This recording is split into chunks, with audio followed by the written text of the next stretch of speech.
You know when you read a book set in New York and the characters are always super cool and mysterious? Well, I started to wonder if that stereotype was actually true. And if we're reading about them, who are they reading about? Are they reading like literary classics in a moody coffee shop? Or are they bedrotting reading about romantasy, shadow daddies, and dragons? So I came to New York, and what better place to find New Yorkers reading than students at NYU? I figured they're in college, so even if they're not book talk people, they have to be reading something. Let's go find some students. I had a couple of tactics here. The first one being just go up to people in Washington Square Park, and the second being this sign.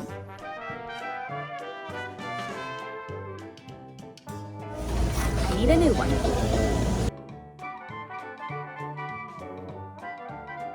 I don't know if I should stand around first with the sign or if I should just try to go up to people. I'm nervous.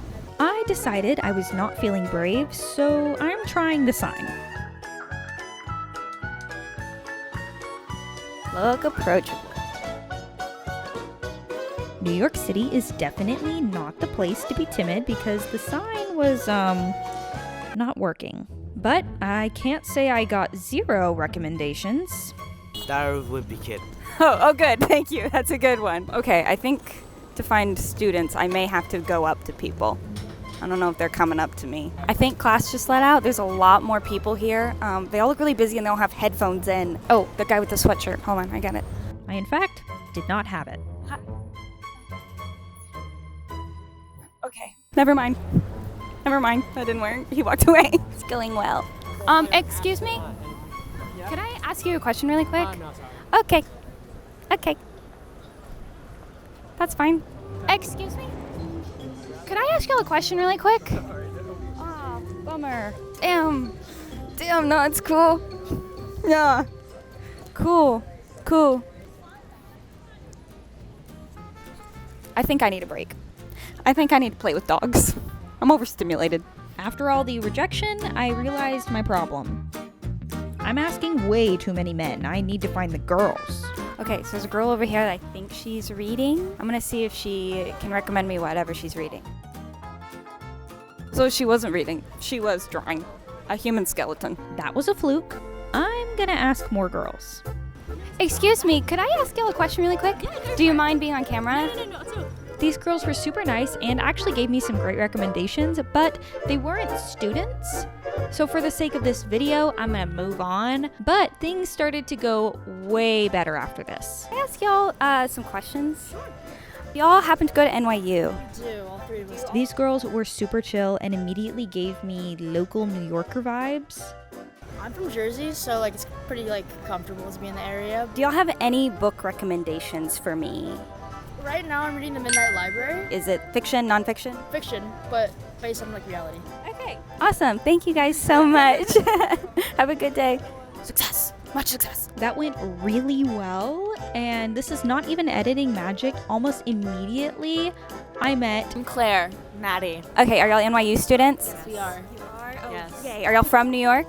No. Where are you from? I'm from San Diego. I'm from Michigan. Okay, and then do y'all have any book recommendations for me? We do. They were recommending some of my favorite books that I have read, but eventually they recommended Conversations with Friends by Sally Rooney. Okay, thank you guys so much.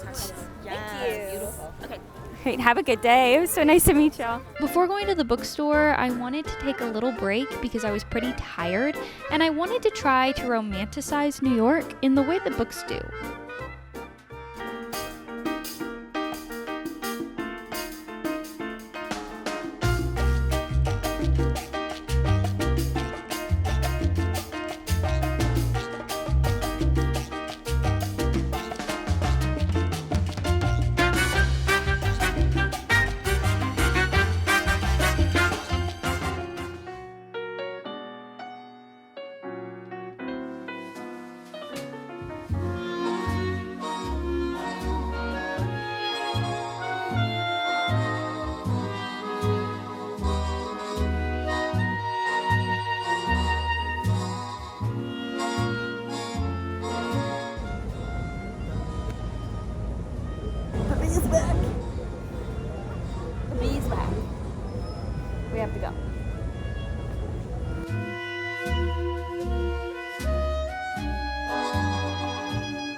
key with the New Yorkers.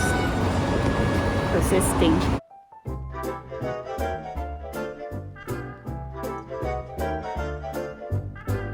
There's sci-fi fantasy. Maybe the midnight one is over here. The Midnight Library.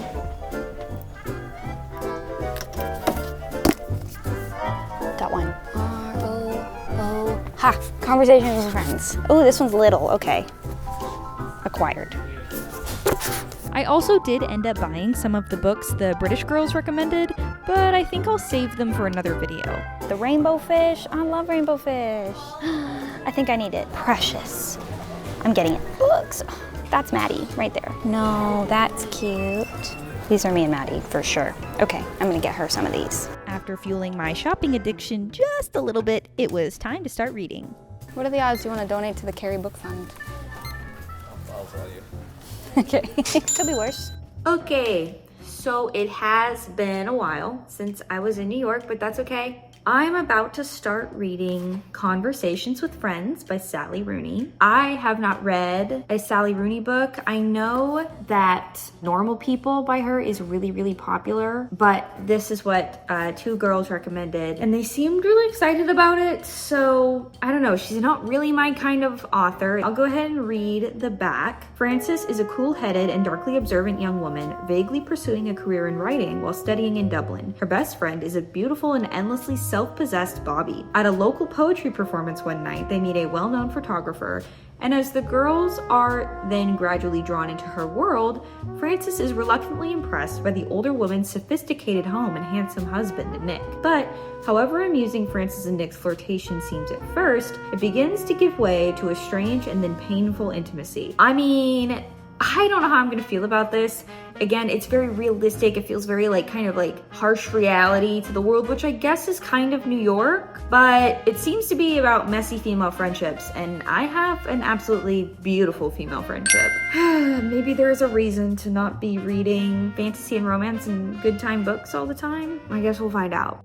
First impressions are that this is a little strange. It's all in first person point of view, and there's no quotation marks around any of the dialogue for the most part. It kind of feels like reading a diary.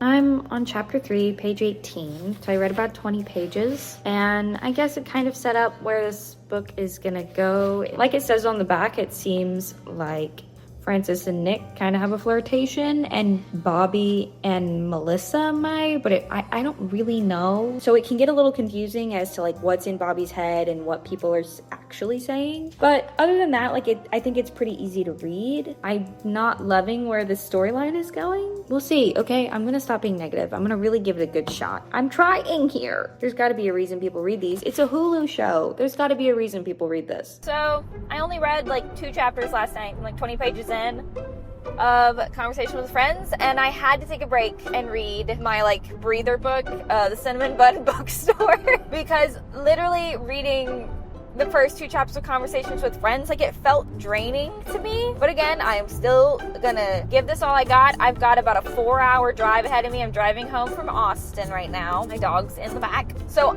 I'm just gonna try to fully listen to the audiobook on the drive. Oh my goodness gracious. I'm not even close to halfway through with this book. I've been driving for an hour. I could have swore I was more than 60 pages in. That was the longest 40 pages of my life. And I feel like I can't even spoil anything for this book because nothing has happened. I'm not gonna claim that I read a whole lot of intense, really profound literature, but I'm also not an idiot. I was really hoping I'd be about halfway done now for a better check-in, but I guess not. This so far feels like she's romanticized this random dude who is way older than her and clearly a terrible husband. God, I can't believe that was only 40 pages. All right, well, I'm gonna charge my car. Not my car, my boyfriend's car. I'm gonna get me some snacks from Buc-ee's, a sweet tea, because I need a sweet treat after listening to 40 pages of this. All right, got my Buc-ee's. Let's go back on the road. Listen to this audiobook.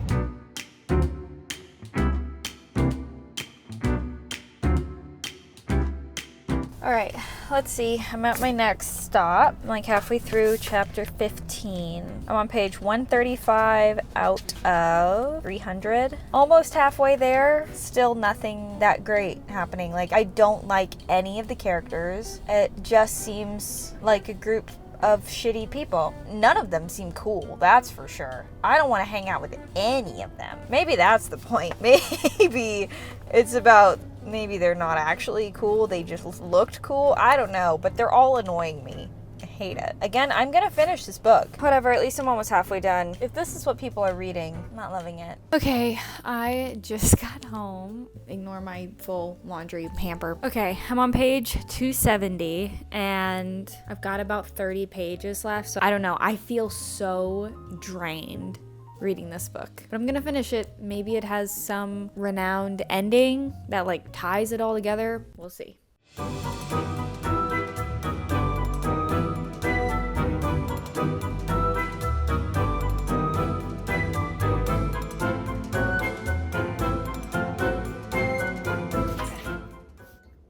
hope you have enjoyed this unabridged What? Conversations with Friends by Sally Rooney. Oh my god.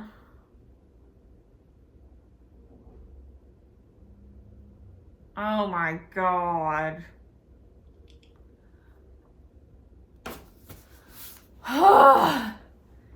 This book was 1 star. I am drained after reading it. There was no conclusion at all. It felt like reading the diary of the shittiest, most self-righteous person you've ever met. You know what, actually? I need to read some other reviews like on Goodreads to see why people like this, because it has a 3.75 on Goodreads, which is crazy to me. One of the most interesting psychological profiles I've read in a long time, with an ending that made me gasp. Didn't make me gasp, made me roll my eyes harder than maybe anyone's ever rolled their eyes ever. Rolled them right out of my head down the street like a ravioli Chef Boyardee can. But I'm pretty sure the goal is about just this girl who has like a crazy huge self-deprecating ego of some sort. So many complain these characters are not likable, yet that is the message. It's very much a novel about poor choices and why seemingly intelligent people make them. No, because this girl didn't seem intelligent to me one time. Somebody rated it 1 star and said, I'd rather have a conversation with a wall. Somebody said it could also be titled, Self-Absorbed White People Have Feelings Too. That's kind of the gist, I guess. I don't know. It was the worst thing I've ever read. Absolutely no hate to those girls that recommended it. They had also recommended a ton of books I have read, like ACOTAR and Fourth Wing, that I absolutely loved. Lots of the fantasy books I've read, they seemed really, really sweet. But this book seemed like maybe something somebody made them feel like they were supposed to read and they were supposed to get. It was just exhausting and flat. The story was not rounded off at all. It wasn't even a story. Nothing really happened. It genuinely felt like a diary from just like a really sad girl. It seemed really pretentious. Honestly, not a book for me. I'm hoping the next one is better. Okay, it's been a few days since I finished Conversations with Friends. And the next book that I'm going to read is The Midnight Library by Matt Haig. The girl that suggested this just said that she was currently reading it. Let me see what the inside says. I really like the cover. It looks much more fun already than Conversations with Friends, so I'm feeling optimistic about that. Inside the cover says, between life and death there is a library. Up until now, Nora C's life has been full of misery and regret. She feels she has let everyone down, including herself. But things are about to change. When she finds herself in the Midnight Library, she has a chance to make things right. The books in the Midnight Library enable Nora to live as if she had done things differently. Each one contains a different life, a possible world in which she made different choices that played out in an infinite number of ways, affecting everyone she knew as well as many people she never met. Things aren't always what she imagined they'd be, and soon her choices place the library and herself in extreme danger. Before time runs out, she must answer the ultimate question: what is the best way to live? Okay, maybe it won't be fun. The storyline is definitely more interesting. I mean, even from the inside, I can tell there's a plot to this one. So like, it is like a story, where Conversations with Friends just felt like talking. I'm gonna start this. I'm not gonna lie. This seems like it could send me into a spiral, maybe. I'm gonna read the first chapter.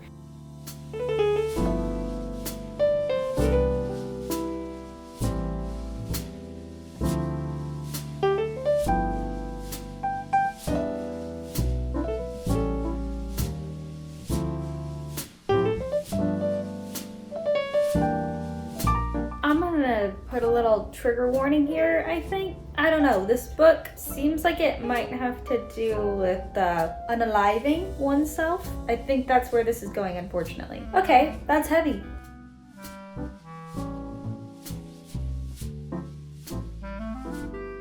Okay, so I just read the first 24 pages. That was a bit of a downer. I think that's the point. To preface, I've reached the part where Nora, the main girl, I guess, has passed and is in what I am assuming will now be the Midnight Library. It's definitely feeling a little gloomy, which again, pretty sure is the point. We'll see how I feel about it. If this is gonna be like actually introspective, probably. That's my guess, considering it's dealing with existential crises and all that. Not really my realm, but I'm giving it a shot. So, I'm gonna read a little bit over tomorrow and the next day, and then I'll check in. I was having a pretty normal time until it started talking about dead pets, and clearly that's not my vibe, so didn't love that.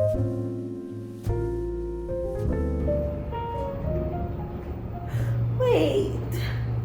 I don't have my mic because the audio probably sounds like shit.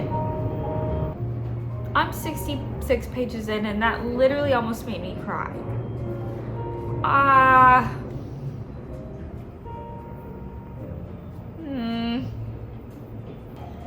Okay. I'm gonna keep reading.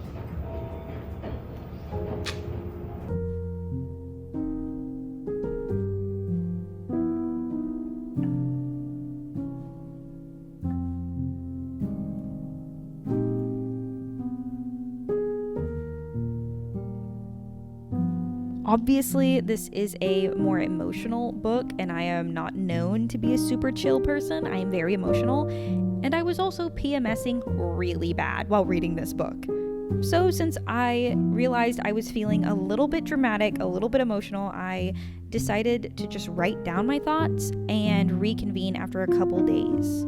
On Goodreads, I gave it 5 stars. On further thought, I'd actually probably give this like 3.8 stars. I was just having a really emotional couple days. So some of the last few chapters of this like made me feel really emotional, which says a lot about the book. However, for majority of reading it, I didn't feel super eager to pick it up or worried about putting it down either. It was very easy to read though, so I did appreciate that. I think the issue I had was that it just kind of felt a little juvenile, maybe is the word. Like nothing in it that really was crazy to comprehend or like open my third eyeball or anything. But I did really like it. It definitely leaned on the self-helpy side a little bit, but it was like a self-help book in the format of like, you know, some fantasy. There were some fantasy elements in here, but I think they write about it really well. Seems like something maybe a counselor would recommend. However, all that being said, here's where I started rambling. Overall, what I got from these books and this video in general is that I don't think anyone is actually that cool. I think what makes big cities like that feel so exciting is being able to romanticize it. And honestly, the most fun I had in New York was when I was trying to do the same thing. But as much fun as I had in New York, I would still rather read my fantasy books.